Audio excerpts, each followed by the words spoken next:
Wadhi Siaya, Jodak e dho wath mabao e kar chung'od bura ma Seme koro nyiso luoro ewi medruok mar jomahundu ma osebedo ka monjogi ahinya te kuondegi mag ohala.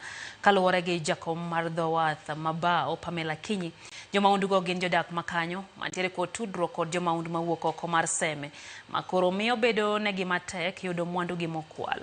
Jodak mabao koro ochwalo ywak ne sirikal moloyo tend arita ma Seme ka giwacho ni obila manie alwora no ok tim tijgi e yo makare.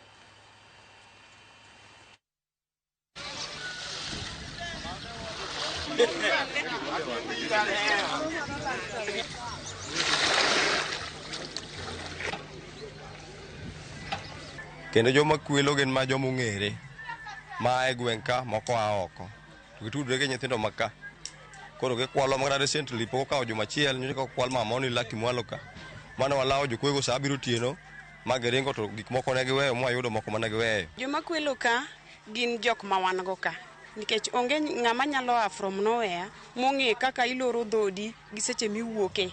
Gin gi e tudruok otudre gi ng'ama ni mabor koro kwalo kae to tero ne to ng'ano manyo chiro kaka koro mashinda manolal no kwale ka gi ng'ama wan go ka to tere manyo chiro kocha.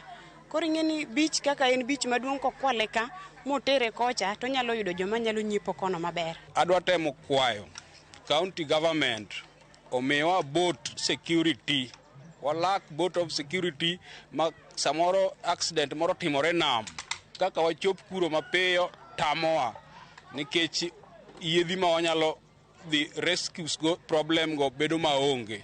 Koro wakwayo kaka jobao mondo wakonyre gi konywa gi boat security nyalo dhi konyowa e weche mag accident mag nam.